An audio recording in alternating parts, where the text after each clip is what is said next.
Today's question and answer meeting, I think we'll restrict to God Speaks. Am I audible now? It seems yesterday or day before I was not audible at the back. Well, would you want me to tell you all about God Speaks, or would you want to ask questions?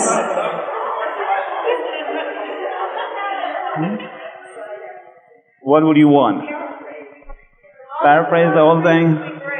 Put it into a small thing within 45 minutes? I've already lost 15 minutes.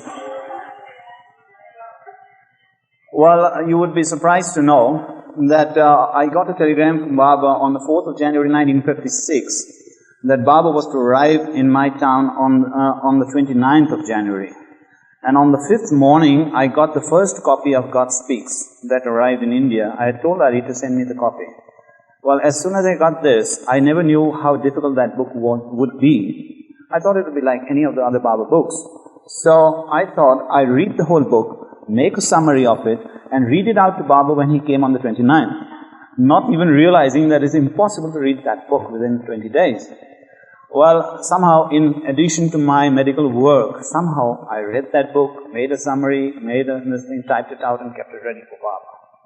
Of course, when Baba arrived, there was no chance to read the summary out to him, but I did give him the summary, and Baba did this. Well, I'm going to tell you something of that summary now. Try and think of an ocean. Just imagine an ocean. An ocean is made up of millions and millions of drops. I'm going fast because we got to finish within 45 minutes. I would take 3 hours to explain God Speaks. You would not have to read that book again. But one time is short. So, well, just imagine an ocean. It's made up of drops. You pick up a drop from that ocean. It takes upon itself a shape and a form, and therefore you call it a drop. You put that drop back into the ocean, it becomes the ocean itself. So, in the ocean, the drop does not exist as a drop, but it exists as the ocean itself. Now, try and imagine an infinite ocean, an ocean that exists everywhere. There is no earth, no universes, no galaxies, no nothing at all. Just try and imagine an infinite ocean.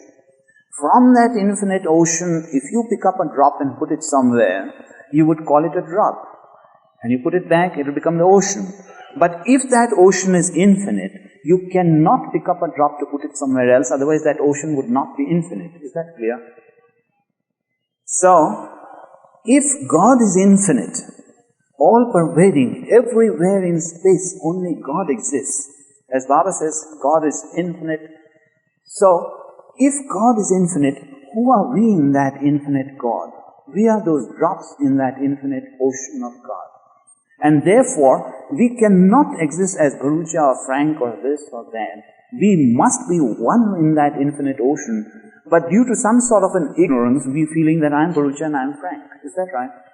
So, therefore, Baba comes once again after 700 years each time reminding you, hey boys, you ain't Mr. Bhurucha, you ain't Frank, you are the ocean itself. It's something like an iceberg. This is all from God Speaks that I'm telling you. So in that infinite ocean, suppose the millions of drops that make up that infinite ocean, they see an iceberg, a huge iceberg.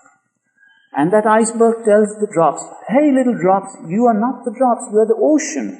And say, oh, forget it. How can we be the ocean? He is so small, you know. And you are just bigger than us. You are not the ocean. And he says, no, the iceberg says to the drops, I am the ocean. They say, no, it can't be. And they have a big fight with the iceberg saying, we are the drops and you are the iceberg. You are not the ocean. And then the iceberg melts. And once the iceberg melts, the drops say, gosh, he was the ocean. He wasn't different. So that iceberg is Baba, who comes amongst us to tell us that I am that infinite God. And you are also, if you remember in Lesson Humanity, there's a sentence, you and I are not we, but one.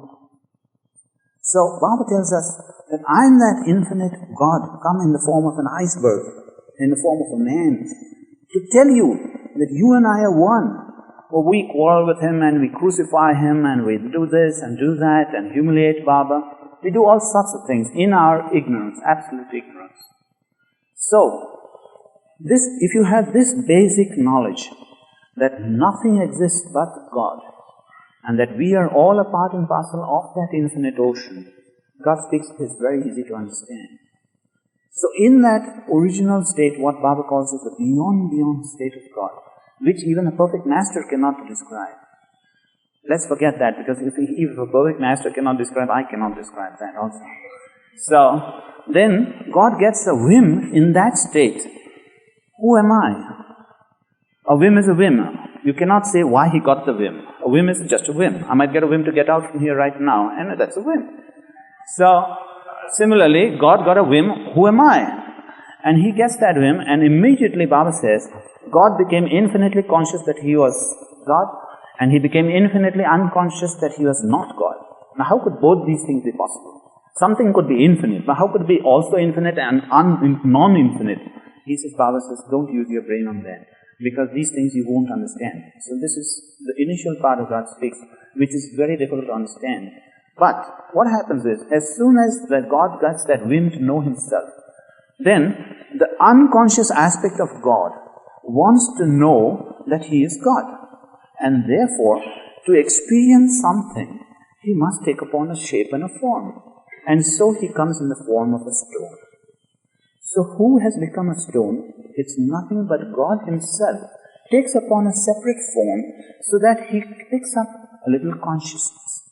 Now you would say that the stone has no consciousness. And I'm just cutting it short, because before the stone also there are many other stages like liquids, semi-liquids, gases, semi-gases. These are all different stages. But to understand it more clearly, God takes upon himself the shape and form of a stone and comes as a stone in order to get consciousness. Now, how would you say that stone has got consciousness? Well, the consciousness is so subtle, but Baba says, yes, it has got it. Years back, people didn't believe that plants had life. Now, definitely, it's proof that plants have life, and that there is some God in them that makes them move, that makes them do this, that. So, even stones, someday, science will be able to find out that even a stone has life, but it's in a very, very subtle form. So, God himself takes upon a form of a stone in order to get experiences, and he gets sanskaras or impressions. I'm a black stone, I'm a white stone, I'm a diamond, I'm a ruby, I'm an emerald, I'm a this, that. So different sanskaras come on to this stone, and as the sanskaras come on, it's God, the soul, the sanskaras, and with the gaining of the sanskaras, consciousness is developed. So why did God come into the form of a stone? In order to gain consciousness, to know that he was God himself. Now, in the stone species also, there are millions and millions of types of species. Well, God passes through all of them and finally becomes what is called metal. You know how the transition occurs. You go to a metal mine and you'll find out that from tons and tons of stone, they wash it and clean it and do all sorts of processes, and they bring out a little metal. So the transition from stone to metal is so very minute. It takes years and years and years and years. But anyway, the next form that God takes upon is that of a metal. And then God passes through different species of metals, tin, this, that, gold, silver, all the other metals, gaining experiences, gaining sanskaras, and at the same time developing his consciousness. So the consciousness is being developed a little more. Then from the stone to the metal, metal to the vegetable. Now, this is something you would like to figure out. How can the metal become a vegetable? Is it right? So Baba says, the link is the coral. You know what the coral is? It's as hard as stone, and yet it has life. So the coral is the link between the metal and the vegetable. The coral looks like a vegetable, it looks like a plant, and yet it isn't a plant. It's a hybrid between the metal and the vegetable. So then comes the vegetable kingdom. So God passes through all the different species of vegetables in order to become more conscious, and at the same time it gains more and more sanskaras. So with the gain of sanskaras, the consciousness is being developed. So that's the vegetable. Stone, metal, vegetable, fishes. Before fish, between vegetable and fish. How does a vegetable become a fish suddenly? Well, the link is worms, reptiles. These are the links. Insects. You've seen grasshoppers on trees. They look so green. They look as if you cannot, unless you see it carefully, you wouldn't even be able to know that there is a grasshopper sitting on a tree. It's so green and perfectly like the tree itself. So these are the transitions. So worms, between stone, metal, vegetable and fish. Between fish and vegetables, you get these reptiles, insects. These are the transitions between vegetables and fishes. Then God gets into the fish age, and it gets more impressions, it gets more consciousness. Consciousness is being developed more and more and more. From then, vegetable to bird, vegetable to fish to bird. You've seen many fishes flying in the air also. So, well, the transition from fish to bird is not very difficult to understand. So, birds. From birds, it goes further. Stone, metal, vegetable, fish, birds, animals. Now, the first animal, the transition between a bird and an animal is the kangaroo. The kangaroo is the first animal to be born. And then the other species. So God is passing through all these different species of animals, vegetables, this and that, in order to gain consciousness, but at the same time it's developing more sanskaras or impressions. So He passes through the whole animal kingdom, and the last three animals, as you know, are the horse, the dog and the monkey. The monkey is the last. Before him is the dog. The dog is so intimate with man because he's soon to become a monkey. And from the monkey he's going to become a man. You've seen many people who look like monkeys. It's a fact. It's a fact. And there are many monkeys that look like men. So the transition is a monkey. The apes look so much like men. And at least I've seen in my profession, I've seen a number of men who look like monkeys. So evidently that fellow's just come from the monkey to the man stage. Could be. Anyway, so God has passed through all these 7 stages in order to gain consciousness. But at the same time it's gaining also impressions. Now, with the gain of impressions, the gain of consciousness become more and more and more, till the first human being is born. As soon as the first human being is born from the monkey, then consciousness is 100% developed. As soon as consciousness is 100% developed, that consciousness should enlighten that soul that you are God. But on the contrary, what happens is, that consciousness enlightens that soul that you are man. Why? Because of the curtain of sanskaras. So, just try and imagine a bulb, a light bulb. The bulb is the soul. Around it are all the wrappings of the different sanskaras that it has gained during its process of evolution. And the consciousness is there, but the consciousness cannot enlighten that soul that it is God because of the wrapping of sanskaras. So, this is the first part of God speaks, the evolution process, from stone to man. That's the evolution process. Now comes the second process, which is called the reincarnation process. Reincarnation is birth, death of man, woman, it goes on and on and on and on and on. Why? Because that soul wants to remove the sanskaras. Only if the sanskaras are removed, then the consciousness will at once enlighten that soul that you are God. You are not a human being. So, man passes through these births and deaths in order to remove the sanskaras. But as Baba says, you try to remove sanskara by the front door, it enters by the back door. For example, he gives an example. I'm fond of eating mango ice cream. Just for example, I am. So, I eat a mango ice cream, and therefore I cut off my sanskara of eating a mango ice cream. But at the same time I say, oh wow, this is good, I must have it again. Immediately a new sanskara is created to eat ice cream again. So, to remove sanskaras is an impossible task. It's absolutely impossible. You try to remove one, you get in another one. You might get in 2. So, it's extremely difficult to remove the sanskaras. So, well, man gets into this cycle of births and deaths. Now, what is birth and death? Every time somebody is born in your family, you feel so happy and everybody is so happy and all that. At least back home they are. I don't know about here. So over there, everybody feels, and especially if a son is born to a Hindu family, gosh, it's all just enjoyment, and they distribute sweets and they distribute this and that and all that. If it's a girl, they don't do anything. So that's back home. Now, what is this birth and death? We must realize this. Why am I telling you the details of this is because when somebody dies in our family, we always feel so upset. And there's always crying and tears and this and that and all that rigmarole that goes behind death. But Baba says that death is really beneficial to you spiritually. How? Because what happens after death? You see, a person dies. Baba says, what dies is the body gets separated from the soul. Now what goes with the soul? With the soul goes the sanskaras and the consciousness. Of course, I haven't told you that during the evolution process, besides this gross body, the subtle body is also developed and the mental body is also developed, which in the form of animals and the mental body is in the form of instinct. And the subtle body is nothing but the body that gives you the energy to do things.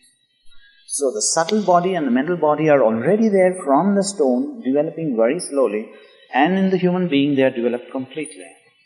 What is the mental body? It's your mind, nothing but the mind. And what is the mind? Mind is nothing but a storeroom of all these millions of sanskaras. That's your mind. It's in simple language. And so, when you die, what happens is, the soul is always there. The soul cannot die. The sanskaras that are left behind are there. Consciousness is there. The subtle body is there, and the mental body is there. So, the mental body is an accumulation of all your sanskaras. And that drives you on to another birth again. And the subtle body is the one that gives you the energy to take another birth. Now what happens between death and the birth? Between that time, you are in a place called, well, the West believes something like hell and heaven. That's all rubbish. There's nothing like hell and heaven. Remember this. Baba says in God Speaks that hell and heaven are not places. They are states of experiences of joy or suffering in the sub-subtle spheres. Again, I tell you that. This is the gross world, there is a subtle world and there is a mental world. The subtle world is here, the mental world is also here. It is not that the subtle world is somewhere far away and the mental world is still further away. It's all not. It's all here. You've got to only experience that. So, between the gross and the subtle, there is something called the sub-subtle spheres. So, after you die, the soul leaves that, stays within that vicinity of the body, that is in that family, for only 3 days.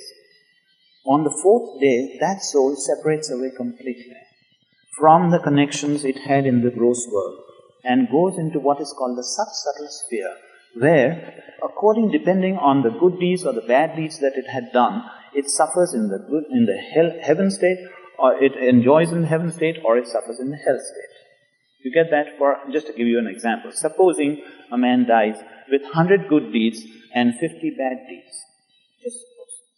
So, as soon as he dies, that soul, after 3 days, goes into the sub-subtle sphere, and that soul is shown it's like a film. He sees his whole life sketch again, drawn on the screen of his consciousness, where he sees all the good and the bad deeds that he's done. And if he has done 50 more good deeds, well, he enjoys them, that I have done so much good. And therefore, he can be said to be in the heaven state. If he has done 100 bad deeds and only 50 good deeds, well, he's going to suffer in that state when it is called a hell state. And how long will this go on? Until 50, 51.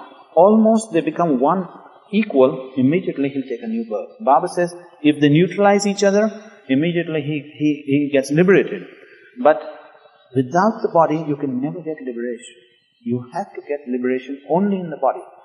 Therefore, this can never neutralize itself in the sub-subtle spheres. So therefore, you enjoy or suffer in the hell or the heaven state, depending on your good or bad deeds. and you come back as soon as it comes to 50-51. This is just an example. So, you get reborn again, and again you experience the samskaras, the 50-51, that is the 101 that you got to experience, you experience them, and at the same time you create new samskaras. And this goes on and on and on and on. Now, you must have heard a lot of people, like the psychics. What are these psychics doing? Yesterday there was some small talk, I didn't want to discuss then. But these psychics are what? They can contact souls in the subsubtle sphere who have not yet got another body. And they can contact them and get messages from them. Now some of these psychics who get these messages from the subsubtle souls in the subsubtle sphere, well, they may be good souls who are giving some good messages. They could be bad souls giving bad messages also. So, I would definitely not rely on a psychic. Why not believe in Baba and accept Baba only? Why go in for these mediums? I have met a number of people who have been doing this, contacting spirits in the subsubtle spheres and giving answers and giving this and that. It doesn't work out at all. There's no sense for it. Absolutely no sense in it. Because why should you contact these spirits there? For all you know, if it's a good spirit, it can guide you correctly, and if it's a bad spirit that comes inside, you're done with. So, and what are these ghosts? Ghosts are real things. Actually, they are real things. What happens is that some souls, after death, there is another body called the astral body, which remains only for a very short time after death. But these ghosts are souls who have a great attachment to the world. And they do not give up this astral sheath, what is called. Besides the subtle and the mental, this astral sheath.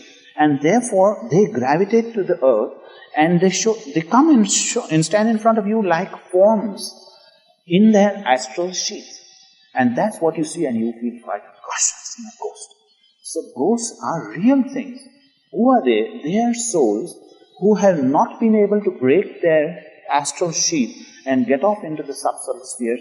They are in the lowermost part of the subsubtle spheres because of their craving for certain cravings. And these are the people who are usually those who have committed suicide or have died with great expectations or great attachments in the world. These are the people who become these ghosts. So ghosts are real things. And I can tell you a number of stories of how these ghosts used to trouble Baba at night time. That's a completely different subject. I don't want to discuss it today. But these ghosts used to come and trouble Baba like hell. And they trouble the Mandli also, because the Mandli you would see them and they'd get frightened about it. This happened even at Merazad, I know that because I've been there. So, anyway, so you've understood now what is birth, what is death. So death is nothing but you are actually advancing on the spiritual path because you are seeing retrospectively your whole life and therefore knowing what you should have done and what you have done, and therefore in your next life, you have definitely improved. So, at the time of death, don't cry. That's what Baba says. It's very, very important. Don't cry and don't wail. And by the way, for your information, back home, there are professional weepers. Not sweepers, weepers. They are called, when somebody dies in the family, they are called, they're paid for it. And they come and cry and they beat their chest like anything. You think that the chest will burst open, And the more you pay them, the more they cry. These are professional weepers. It's something fantastic to see that, really. I don't know whether it's there in the West, but at least we have these professional weepers over there. But this is absolute nonsense. Why? Because Baba says, if you weep and cry, what happens is, that soul, which is getting disentangled from the environment over here, it has greater difficulty in separating out. So do not cry. On the contrary, for the first 3 days, if you pray, then that soul easily disentangles itself from here and goes away to the subsubtle spheres. And prayers also should be done by the family members or the loved ones, because you will do it with your heart. Back home, we call priests who pray for them, and they are people who are paid for that prayer. And therefore, they are not going to pray from the heart, they are just going to pray because... You want to say something? Yes? Just think of Baba. Just think of Baba, really, and that will definitely help that man to separate out from here. No, or whatever prayer you've been doing. If you're believing in Jesus, if you're believing in Christ, or anybody else, it matters so little. As long as a prayer, you know the definition of a prayer? As Baba defines prayer, prayer is a spontaneous appreciation of God. Whatever name you take, it's so immaterial. It's a spontaneous appreciation of God. Not set prayers or regular prayers or... I don't want to go on that subject, it's a big subject by itself. Any prayer, as long as it's done from the heart, it helps that soul to disentangle itself from here. So we are getting entangled in the reincarnation process. So let's get out of it quickly. So births and deaths, this goes on and on and on. Up till what time? Until you meet a perfect master. Or you meet a phony master. Even if you meet a phony master, you are going to win. Why? Because there is a discourse given by Baba in 1958 at the Myrtle Beach SAHAVAS. It's called Opiumized Saints. Read that discourse. I'll tell you in very short what that discourse is. It is that, suppose I believe that Frank is a God-realized person, and I go and bow down to him with all my love and devotion, and he accepts my love and devotion, then I'm playing the winning game because I'm passing on my sanskaras to him. But he's playing the losing game because he's not perfect. If he was a perfect master, he'd be able to absorb all my bad sanskaras. But since he's not perfect, he's going to play a losing game. He's going to suffer for all the bad deeds that I've done, he's getting it on to him. Now, how long will this go on? This is the discourse very shortly, I'm telling you. Until one time, supposing you die, and you don't know that that man is really not God-realized and a perfect man, then you have won the game. You go into the next birth and you definitely improve on the spiritual path. But supposing while I am alive, I realize that Frank is a crook, he is not a real perfect master, then what happens is, over the years, all the sanskaras which I have been passing on to him will come back, rebound back on me immediately and once, like a sledgehammer. And that's the time when I'll commit suicide or something will go extremely wrong with me. Because all... Yes? Yes? Yes? Yes. Yeah. So therefore, beware of going to saints. I remember years back, we are drifting from God Speaks just because of that question. Years back, I didn't want to say it that day, somebody was asking some questions. But years back, Baba every day in the morning would repeat a verse from Saint Tukaram. Tukaram was a God-realized saint. And every day in the morning, one of the mandali would have to repeat that particular verse. And in which it says, the sum and substance is, do not go to any saints. Why? Baba gave me an example. He says, suppose I tell you, Bhurucha, don't eat any food on so-and-so day. On a Friday, suppose. Well, on a Friday, supposing a saint comes into my town and I go and say, well, I'm devoted to Baba, of course. But there's nothing wrong in my going to a saint. I anyway get his blessings. So suppose I go to that saint. And the saint picks up a little prasad and gives it to me and says, eat it. What happens? I'm caught between the devil and the demon. Because Baba had said, don't eat on a Friday. I've gone to that saint on a Friday, so if I disobey that saint and I don't eat it, well, I'm getting his wrath, his anger on me. So I'm losing there. If I eat it, I've lost Baba's order. So you're playing the losing game completely. Therefore, Baba says, Tukaram says, if you must go to a saint, go and bow down from a distance and get out. Don't get involved. This is exactly every day in the morning Baba would make us repeat this sentence. That's out of the way now. Yes?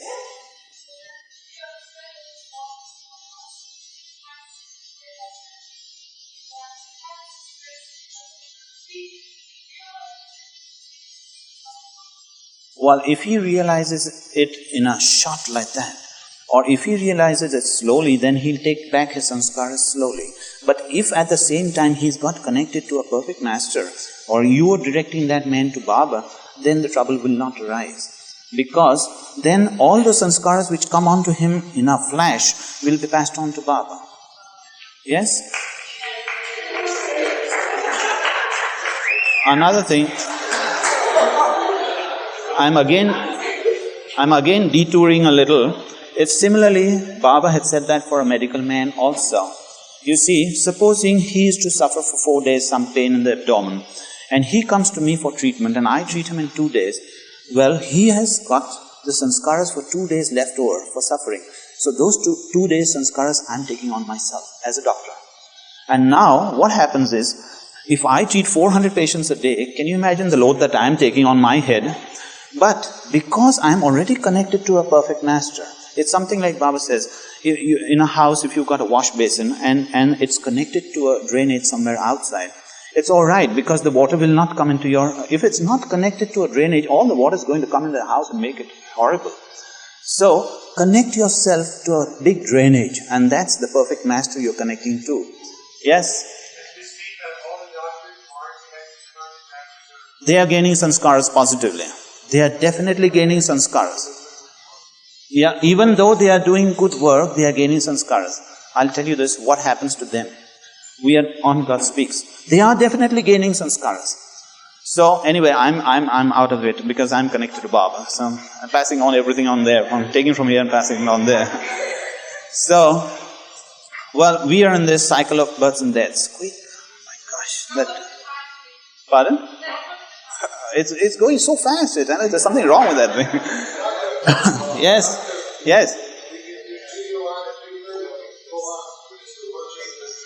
Yeah, that's right. But somebody might feel sleepy here while you're at liberty to go. Well, this cycle of births and deaths goes on and on. You've understood what is birth, what is death now. So therefore, do not wail when somebody is born, and do not be very happy when somebody is born. Do not wail when somebody is dead, and do not be very happy when somebody is born. It's just a normal process. It's just a normal process. So, this is births and deaths. So this is the second part of God Speaks, the reincarnation process. Then comes the third process, the involution process. This is the most interesting part of the whole book. Really it is interesting. Because all this is, we passed through all this. We don't have to bother about the past evolution and the reincarnation. We finished with all that. We are in our last birth. With Baba, we are in our last birth. That's definite, guaranteed. So we are all going to get liberation, not God realization. Remember that. There's a difference between the two also. Anyway, so now comes the involution process. What is this involution process? You're going inside now. All this time you've been going on and on, now you're going inside. Now, it's so beautifully described in God Speaks this. No other books have described this. Hafiz has described it, so many of the Persian poets have described it, but they describe it in parables. It's never like Hafiz when he says, I can hear the camel bells ringing. Actually, he's talking of the first plane. So these are all parables which we cannot understand what it means, but how Baba has perfectly put it in so that the scientific man can understand what the involution process is. Well, now we are going to what is called the involution. Supposing we've gone through lots and lots of births and deaths and finally come to a perfect master.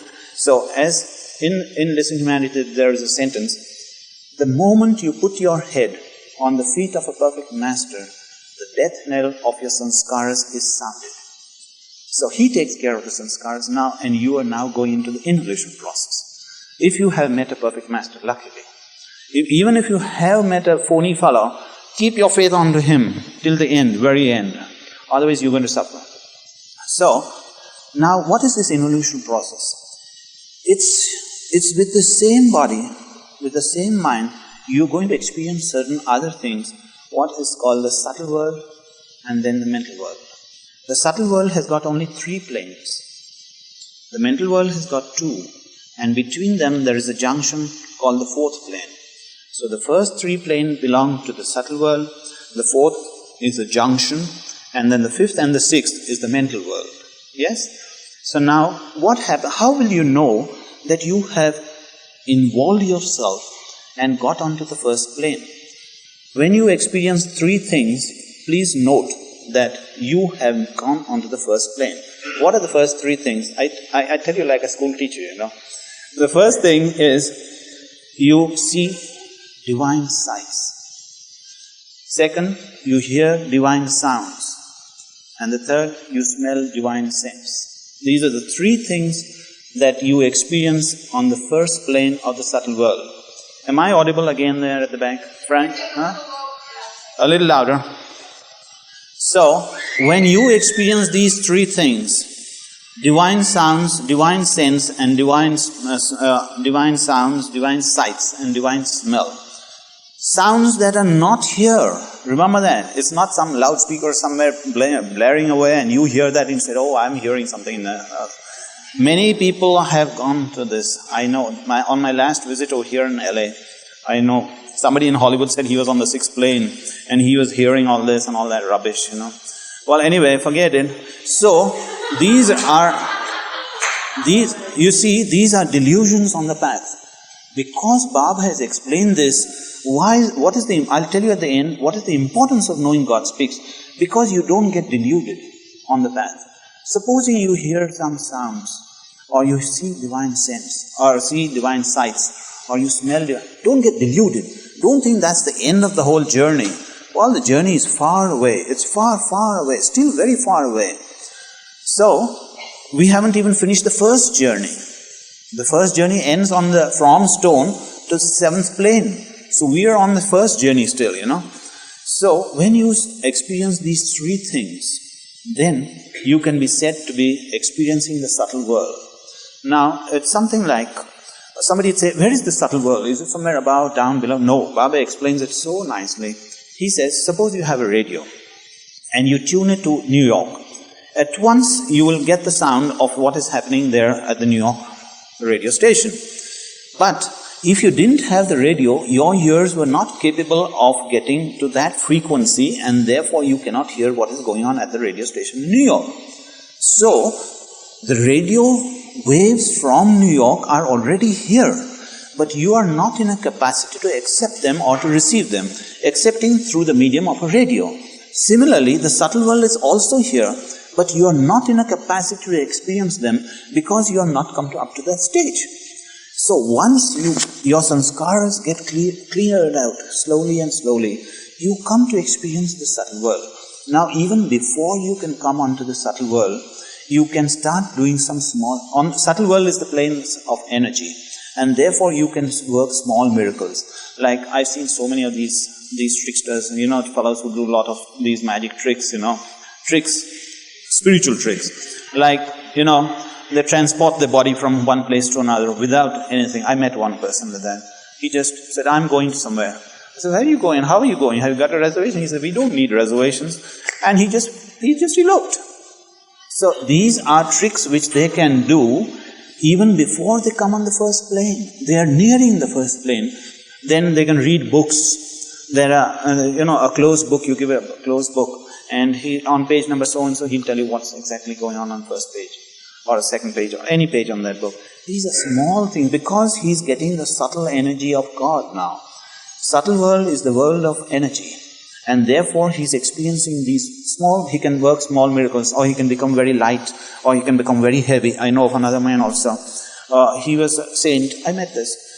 Very thin saint, thin body, and then some two hefty fellows, big fellows who could do a lot of wrestling came along, and he wanted to reduce their ego, so he says, just pick me up and take me. These two hefty fellows couldn't lift him up, because he made his body heavy. So these are small tricks on the path which you can do, but for God's sake, don't get involved in them. If you get these powers, don't use them. Keep them offside, for a time being at least. Till Baba advises you to use them. So, don't use these powers. Otherwise, what happens is, you get distracted, you leave your track and get aside. So, on the first plane, he experiences three things. On the second plane, he experiences these sights, these sounds, this, much more than on the first plane. Besides that, he can work bigger miracles. Bigger miracles like, supposing there is a tree that's dead. He says, let leaves come on it, and the leaves come on it. Or there's a well which is absolutely dry, and he says, let water come inside. These bigger miracles. Supposing there's a lame man, he says, come on and walk, and he starts walking. If there is a blind man, he can give him sight. Bigger miracles on the second plane, because he's getting the full energy of God. Third plane, he can work big miracles, very big miracles, much bigger than these. But he must not get involved in this. Why? Because he gets sidetracked. So, these musts which you see, you read in the paper, so many of these musts, they are on the planes. and they misuse their powers. In fact, just now there is some saint in India who's on the 4th plane, and he's misusing his powers so much. And one day I asked Baba, Baba,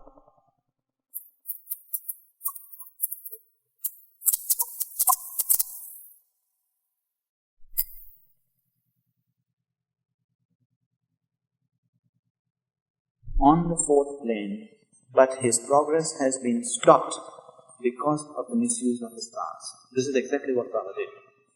So, don't misuse your powers, otherwise you do not progress further. So, 3rd plane, then he comes to the 4th plane. The 4th plane, he has the full energy of God. He can create a new world, he can destroy this whole world, he can create a new universe if he wants to. He has the full power of God. But God help that man if he misuses that power. Because from that, he is thrown down, straight down to the Stone Age. Can you imagine the millions and millions of years through which he had passed through? He is thrown down from the 4th plane to the stone. But Baba says this happens very rarely. Why? Because the perfect masters who are there at that time, they control his mind at that time. They don't let him fall. Unless the perfect master is a Jalali type. The Jalali type is like a fighter cock, he wants to fight with everybody. His nature is that. Though he's perfect, but he's got hot temper. So, if that sort of a perfect master is taking care of that soul, perfect master is a Jalali type. The Jalali type is like a fighter cock, he wants to fight with everybody. His nature is that. Though he's perfect, but he's got hot temper. So, if that sort of a perfect master is taking care of that soul, he might throw him down. But this rarely happens, class. Very rarely happens. So, thank God we got a Baba with a very compassionate father, so that he's not going to throw us back, In spite of all our mistakes and all our shortcomings, every time he forgave us. I can tell you that. He really was stupid. And he once told us against that, the weaknesses of all the avatars. I think you get that. I've written it in a discourse somewhere. And that all the avatars have a weakness. And Baba says, my weakness I'll tell you after 700 years when I come back. And I feel that weakness is that he was stupid. He forgave too many times. Even though we committed the same fault 100 times, it's okay, don't do it. So I think that's his weakness. Good for us anyway. So anyway, this is the 4th plane. So now the subtle world is finished. Now we come on to the mental world. The mental world has got only 2 planes, the 5th and the 6th. I know it's getting very warm. So the 5th and the 6th plane, now all the powers of that man is finished. The subtle world is the world of energy. The mental world is the world of mind. Mind has got 2 fractions, 2 parts. One, thoughts, and second, feelings. So the man on the 5th plane can control the thoughts of everybody in the whole world. He can give a thought to somebody in the world, he can know what his thought is going on. But he cannot work a miracle. He can't make a dead man alive, no. But he can control the thoughts only of the man of anybody. So that's the 5th plane. I'm cutting it very short. 6th plane is the one who can control the feelings of everybody in the whole world. He cannot control thoughts, he can control feelings. Supposing there's a woman who comes, oh, my son's dead, and she's so sorry about it and crying away. He can control her feelings and make her again happy. But he cannot change her thoughts. While the man on the 5th plane can work a miracle on her by controlling her thoughts. But this man can work by controlling the feelings. There's a difference. And the man on the 6th plane, he sees God everywhere. Now God speaks, says, the words are exactly, he has the feeling of seeing God everywhere. It's not with these eyes that you see God on the 6th plane. It's the feeling of seeing God everywhere. It's a feeling, remember that. There's a world of difference. Jacobad, one of the Mandli people, I want to talk to you about his experiences, but he used to see Baba constantly. And Baba asked me, what plane is he on? And I said, 6th plane. He said, no, he's not on the 6th plane. Because he sees with his gross eyes Baba all the time. But the man on the 6th plane, he feels that God is everywhere. So he sees everyone, everything, animate, inanimate, everything as God. But he sees himself separate from that God. And therefore, the pangs of suffering are great. The joy is great because he sees God. But the suffering is great also because he wants to unite with that God. And what Baba talks of all these ghazals, where Hafiz talks of his separation from God, that is on the sixth plane. That suffering, that tremendous suffering on the sixth plane can only come on the sixth plane. You and I cannot have that suffering of separation because he sees God everywhere and he wants to get united. That's the sixth plane. Finally, the jump from the sixth to the seventh plane is the final goal of life, and the man becomes God-realized. Because all the sanskaras are completely wiped out when you jump onto the seventh plane. And Baba says, with your yoga or this or that or any other methods, you might advance up to the sixth plane. But from the sixth to the seventh, without a guru, you can never do this. And only a guru who has got perfection, only he can take you over on that infinite jump. So, you have come on to the final goal of life, that is God realization on the seventh plane. And now what happens as soon as you come on the seventh plane? You experience infinite power, knowledge, bliss of God. But, Baba says, as soon as you come on the seventh plane, you drop this gross body and you become one with God. You don't live. It's very, very rare that some people live for 3 days. And they are called Majzoos. Now, the first journey is over, please know. From stone up to seventh plane God realization is the first journey. Now we are talking of higher journeys. That's the second journey now we're talking about. At least even if we can reach up to the seventh plane, it will be really worthwhile. But we are not going to go further than that. But for us, most of us, I would say, maybe some of you might become perfect masters, but for most of us, liberation is guaranteed. Liberation means no more cycle of births and deaths, but we will experience only the infinite bliss of God. We will not experience the infinite power, knowledge and bliss of God. But we will not come back again, unless Baba wants you back for some work. Now, Erich's mother, you know Erich's mother, Erich, you know, and his mother. Well, she has to come back again. Why? Because she will give birth to Baba when Baba comes back after 700 years. So she's got to come on one after another cycle of births and deaths. Still, Baba comes back again. Maybe after 700 years, but as far as I know, he's coming after 450 years now. So, till then, she has to keep on this because she has a special work to do. So, most of us will get liberated. But we will not experience infinite power, knowledge and bliss, even if we get that liberation more than that. Now, so you've come on the seventh plane. Now, the man lives only for 3 or 4 days maximum. And he's called a Majzoot. Majzoot is a person who is drowned. Suppose a person is drowned. He's not conscious of the world at all. Absolutely no consciousness of the world. He is only conscious that he is God. After 4 days, he also drops his body, and that's the end of it. And he's already become one with God, but he drops his body. In rare cases, some of these Majzoots who are destined to go further, they become what is called, they come on a state what is called the Turiya Avastha. Turiya Avastha is a sort of a divine junction, where that man is God realized, but he becomes conscious of the world also, as it is. Of the gross world, the subtle world, the mental world, he becomes conscious of all these 3 worlds.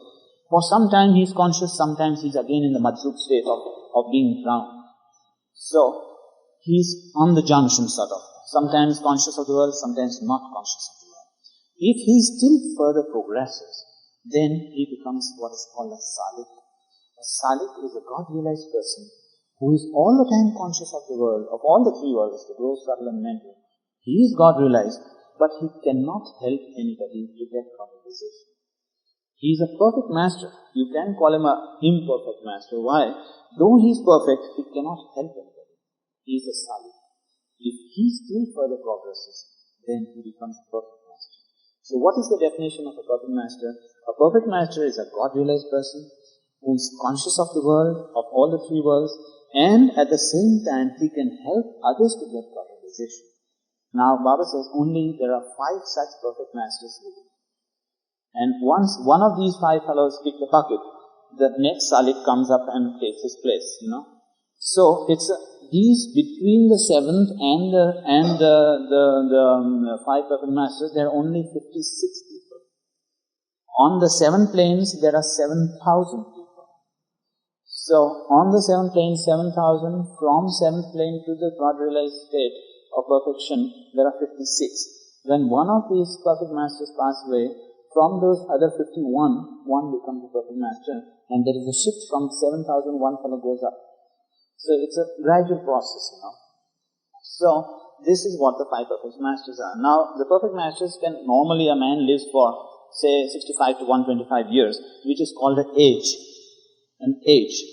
So, 11 such ages, when they are over, the 5 perfect masters who are in the 11th age, they request God to come in human form, and then God descends directly in the form of a human being, and he is called the Christ, the Messiah, the Avatar, the whatever you call it. And so Baba is also a perfect master, but he has not passed through the whole evolution, reincarnation and innovation processes. He has God becomes man, while the perfect master is man becomes God. You see the difference? Both are the same. The status of God realization is the same in all of them.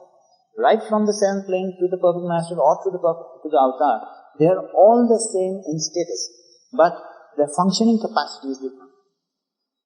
So, this is in short, I've told you what is God speaks. I tried to finish it by 2:13.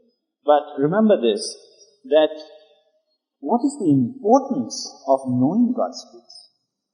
I've avoided all the difficult terminology of fana, fila.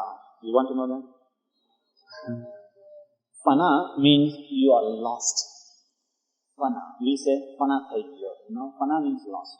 So the 7th plane is the plane of the Mazu, where he is lost. So Baba calls him a fana.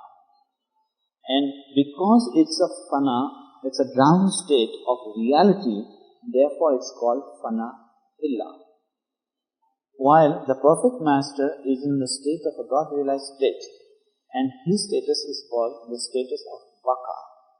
And because it's a state of reality, therefore it's called Baka Villa.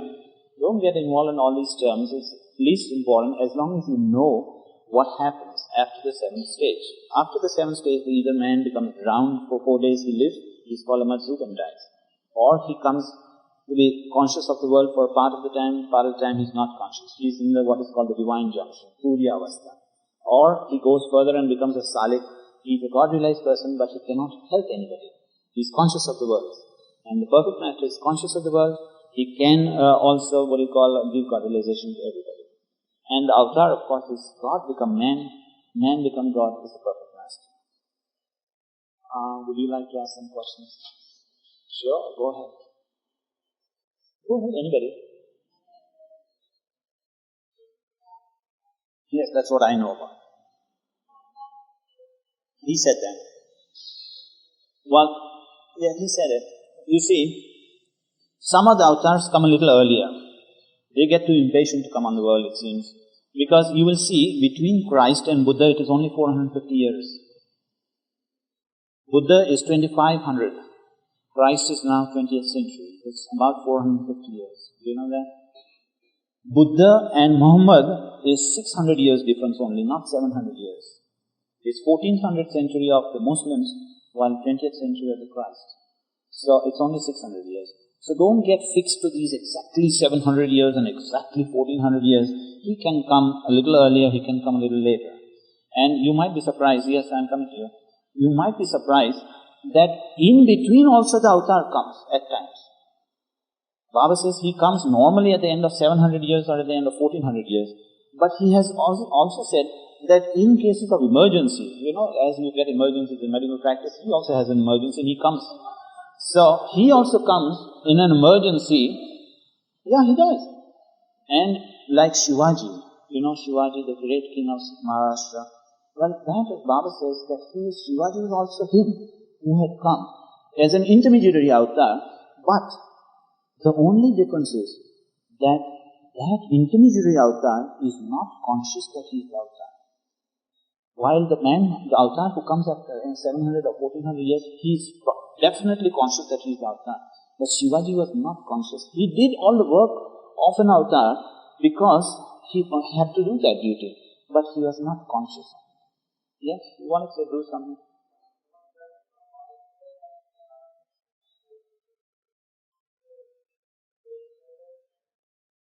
Was that a major event? Yes, the major avatar coming.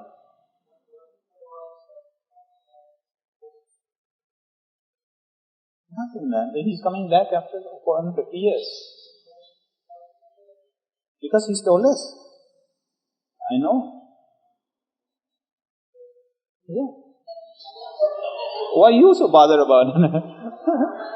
Let him come and do his job, Yes, go ahead. Go on. Oh God, after all this discussion, you're confused.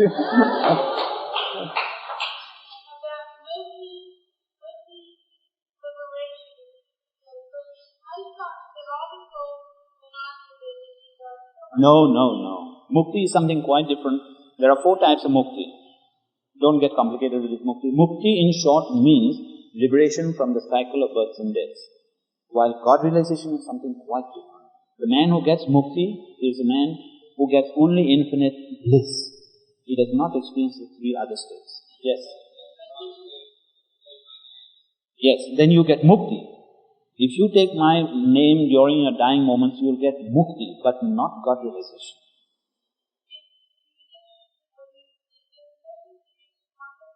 Yeah, you're one with God. You are already one with God on the 7th plane. That's mukti. But you only enjoy one aspect of God, that is infinite bliss. You're all on the 7th plane. You are on the 7th plane, but only experiencing one attribute of God. Yes? Please say it clearly. For what? Yes, even if you're from the gross plane, we are all on the gross plane. But when we die, we get mukti, that's all. You want to know the definition of mukti, the 4 different types of mukti? Well, I'll tell you. One is mukti when we breathe our last and think of Baba and we get mukti. That's the ordinary mukti. Then one is called Videha mukti. Videha mukti is the majzub, who is on the 7th plane, who is not conscious of the world, yet he is mukti because he is liberated from the cycle of births and deaths. So he is Videha mukti. Well, between majzub and the perfect master, the man is alive like a salik. So he is called a Jivan mukti. He is living and yet he is mukti because he has got liberation. Though he is living still. And the Param mukti is the man, the perfect master, when he passes away. That's the point. Let somebody come from this side. Yes, go on.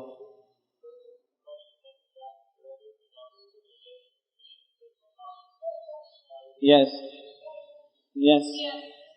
Yes, somebody's talking here. Well, the sanskaras the man takes on, well, this is all that has been explained, that if you are connected with the gutter, with the big drainage, you are well and safe. But otherwise, Baba has said it in 58 at the Myrtle Beach SAHAVAS. He says, he was talking about the opimized saints, that saint who is taking on the sanskaras of other people, because he is not perfect, what happens to him in his next birth? This is exactly what happens to the doctor in his next birth. It's the same thing. So Baba says that saint who was really not a saint, but posed as a saint, and he took on the sanskaras of millions of people, in his next birth he has to suffer because he has taken on the sanskaras of so many people. But God knows that this man has really done something good to the others because they have unconsciously passed on their sanskaras to him. Therefore, he modifies the suffering and gives him less suffering, though he has to go through it, but in a modified way. So similarly, the doctor has done good to so many people. If he is not connected to the big drainage like a perfect master, he will have to suffer in his next birth, but it will be modified in a less intense way. Yes, you want to say something?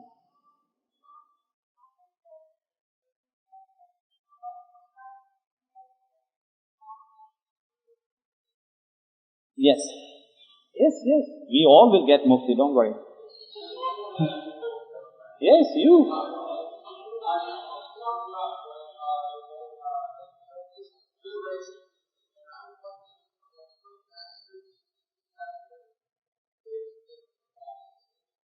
That's right.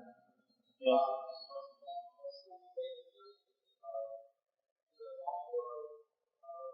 It's the same state. You see, one thing very confusing in the last part of God Speaks, that's in the what you call the index part, the summary part of it at the end, where Baba says that even after liberation or when the perfect master drops his body, The drop has become one with the ocean, but he maintains his individuality, which is beyond the mind to understand. Because if you have merged into the ocean, how can you still maintain because otherwise what would happen is, the trouble is, that if that one drop becomes the infinite ocean, then all the other drops will become the infinite ocean. So therefore he sort of maintains some sort of an individuality which we cannot understand with our human mind. But the state is the same of the liberated man as well as of the perfect master. Both are in that infinite ocean, become the ocean. One experiences only bliss, while the other experiences power, knowledge, and bliss. Yeah, for all time. Yes.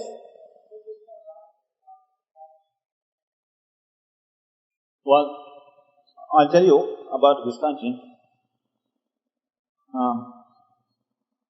To cut the story very short, Baba asked me to ask him about his experiences. And I asked Kekoba. You're talking Gustaji or Kekoba? Gustaji. What experiences did he have? I don't know. What happened? Gustaji was one of the Mandli. And all of these Mandlis, they get liberation. Remember, the Mandli are not the people of the 120. Remember this. They may be of the 120, but they may not be of the 120. Remember this very clearly. Now, all the people on the 120, you know what the 120 is. You see, every perfect master has a circle of 12 people and 2 women. Avatar has 10 such circles of 12 each, which is 120, plus 2 women extra in the first circle. So it makes a total of 122. So this is what I call the 120. So these are the circle people. All of them are guaranteed God realization. But the Mandli, there are the people who are living with Baba, working for Baba, they are not necessarily of the 120. Remember this. There's a world of difference. So Gustaji was one of the Mandli. I would say he was one of the Mandli. Because I know it. He was the Mandli as well as he was one of the Mandli. So he's got categorization. Yes.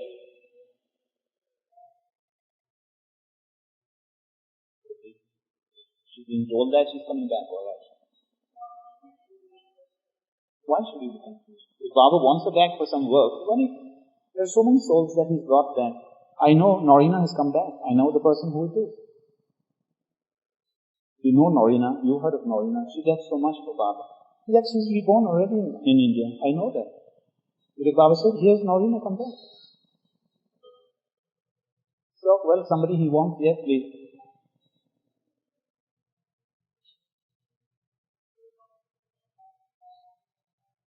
There's no choice. If you've got mukti, you've got liberated. How can you have a choice then? You can't have a choice. Yes? Pardon?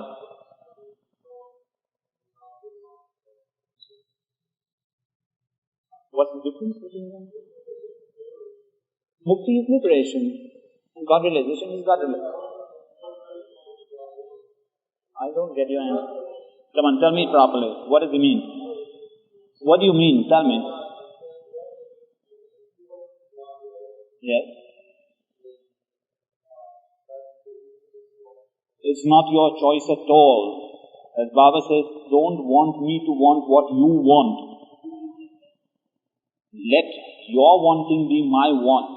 Remember that. So it's not your choice at all. Yes, we're going to the next one.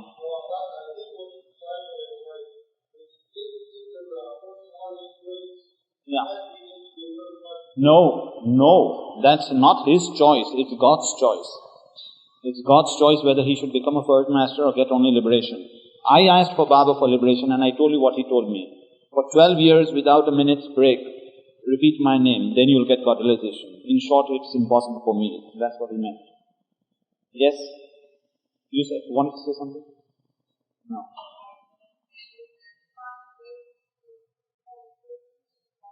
Exactly, care a damn, as long as we get there. So, let's say Jai Baba, because we're going to the next...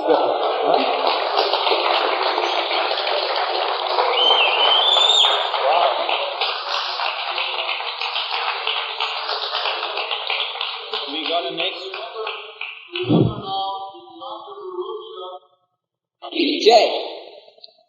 Good afternoon and welcome to the 7th annual MeherBaba Talent